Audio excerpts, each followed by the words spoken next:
Hello everyone. One more video. I'm actually probably gonna make a bunch of videos today, but one more video about crankshafts.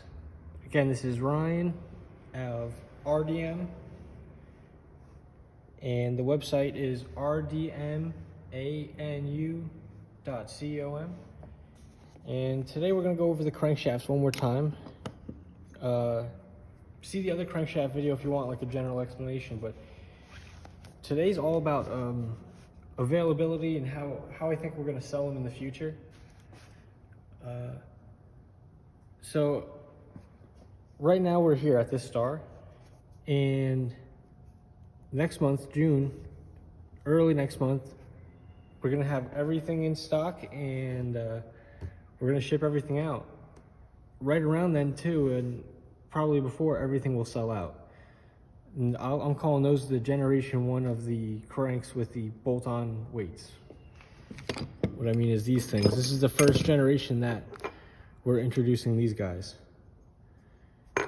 And at the end of this, we'll go over again more about filling these up, because I think I've been causing a lot of confusion and been getting some good questions about that. So we'll go over that, but let's finish this.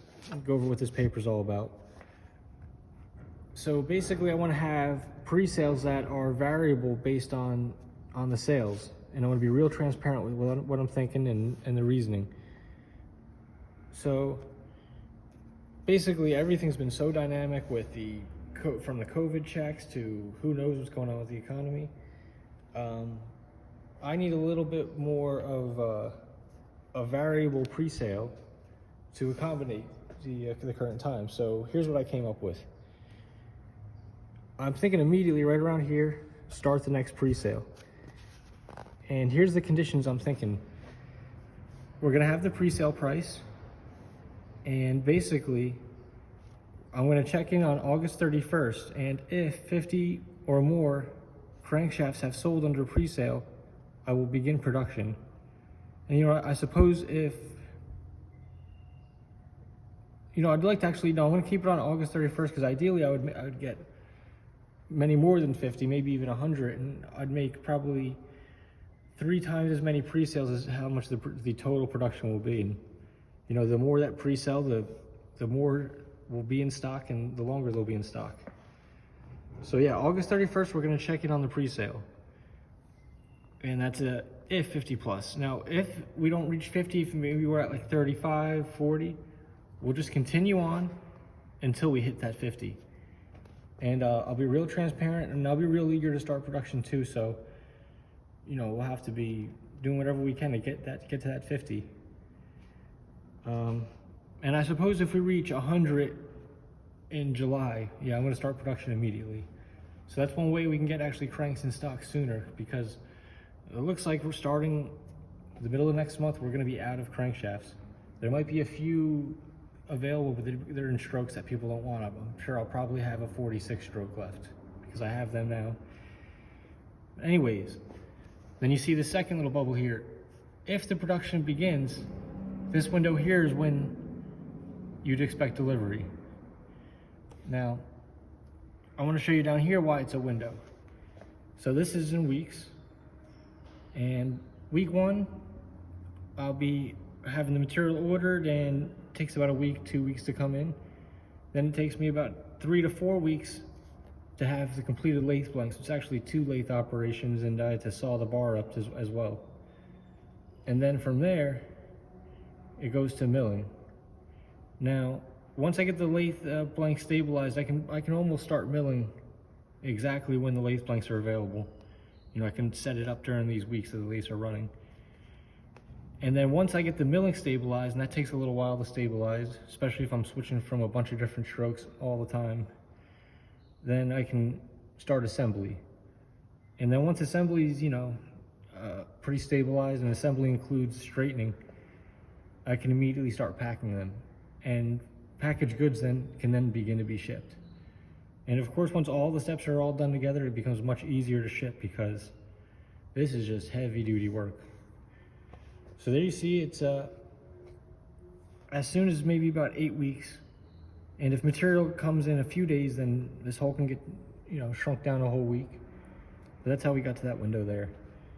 Now again, if this doesn't get triggered until maybe October, then of course add these 7 to 10 weeks, and that's what you need to expect. So yeah, let me know what you guys think of that. As far as pricing, I've been really crunching the numbers. Now, if I were to only sell 50 under pre-sale, there'd be probably about, I should charge about almost $20 different than if $100 sold under pre-sale. But I might just have to eat it if the pre-sales fall short and I make a smaller number, And essentially what that's all about is there's about a $7,000 to $8,000 setup cost to set up this whole operation. And that gets distributed over however many pieces there are. So the more we make, the lower the setup cost per unit is. And low costs are the name of the game. But let me know what you guys think of this setup. And I think as much as a maybe $20 discount from the pre-sale price is available for people that would order 10 or more at a time. And of course, if you order 10 or you order 50, there'd be 2 different prices per unit. And then of course, in stock prices, I crunched the numbers there. That'd be over $300 for in stock prices. And chances are, if you see these schedules here, during these 10 weeks, if I sell maybe 50 or 60 here, and then I only make 150, there's a good chance that during these 10 weeks that I pretty much sell all the rest of them. Or at the very least, maybe you're cut down and a couple of the most popular strokes are actually out of stock. I mean, it's very difficult for me to predict what strokes are going to be popular each and every season. But this season it's looking like 45 stroke is the winner. Anyways, I'm on to make some more videos. I got a lot more to go with. I want to try to do a timing light video today because nobody else has done it. Because I can explain these. I have this whole video set up. I have these parts set up, and I like to just do as many of the same thing at the same time. So I'm going to knock out as much video content as I can, and then get back to setting up this. I'm really eager to set up this mill. Just made a tiny bit more progress, and yeah, a lot of that tooling gotta get loaded up. But we're getting there. I'm getting worried. I need a crank for myself. I better not sell out. I gotta get something on that bike. All right, like I said, I did promise I'm gonna talk about this weight. So you can put anything in these holes. I mean, maybe you can melt down lead weight if you want the maximum amount of weight per given amount of space. I found little lock washers that fit in there perfectly, and then they actually sat up a little bit proud, so when you tighten this down, it actually puts some tension on them, and in my mind, that keeps them from rattling around, which I suppose would be desirable. And I recommend on all these bolts, you clean everything and use some Loctite. I would even tighten them with a little torque wrench. I don't think it would be overkill to do that. You don't want one of these rattling loose, but personally, I have enough experience tightening things and various size fasteners. I don't use a torque wrench, but I would recommend it. Now, for any given bolt, these are M4 bolts. You can look up what the various torque specs would be and use that for the given bolt size, So.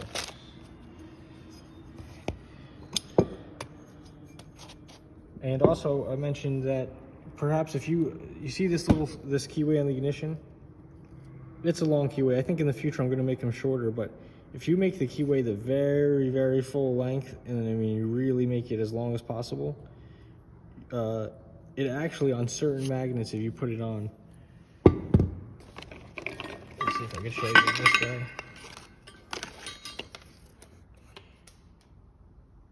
Well, you can see it right there. You see where my key is actually bound up? So sometimes if you get the keyway too tall, you got to shave it down.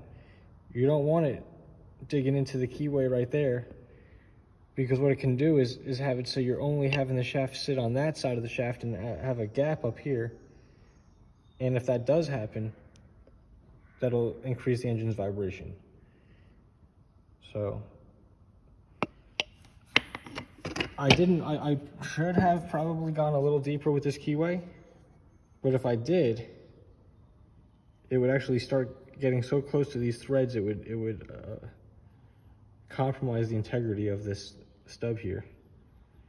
So what I do is I make the keyway the full length, but about halfway down it, and then towards the end, I grind the top of it, you know, up here, so it doesn't stick up as tall. And that way, you don't get it digging into the magnet like that, because you want the magnet to spin perfectly true.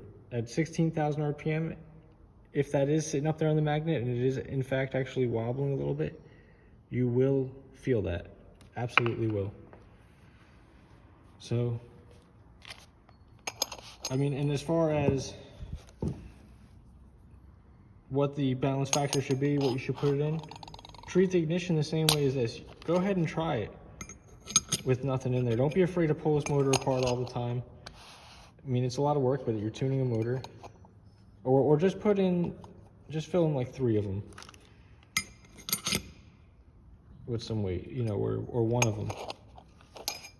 And then remember, do the same thing on both sides. Put washers, melt a soft metal like lead. I mean, put maybe JB Weld in there, even though it's not too dense. Whatever you got to do to modify the weight to these, that's what you want to do.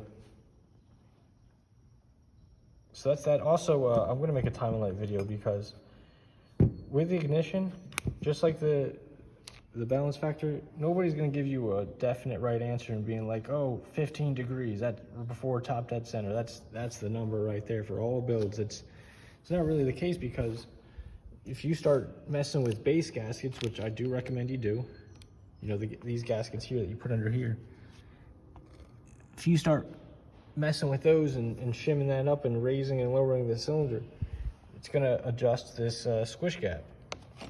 And when you do that, it actually effectively changes your ignition timing. Effectively, not, you know, this doesn't need to move to change your timing, because we're talking about burn rates, and the burn rates, that depends on a wide range of factors, including your oil mix. So if you're changing oil mix and all that, and these are race engines. The point of this hobby is to take this base platform and tune it. We're tuners. So I know it's hard. I've been, you know, I'm going to be honest here. I was reluctant to use a timing light. And the first time I tried using it, I don't know what happened. Maybe it was broken, but it didn't work out. So I abandoned the whole project, and it took me another year or so before I actually went and jumped on it again. And then I had great success with the timing light. And now it's just like, man, why haven't we been all using these? It cost almost nothing, and you want the peace of mind of knowing exactly what your timing is. So yeah, that's what you get to do with the timing light, and I'll show you that. All right, later guys.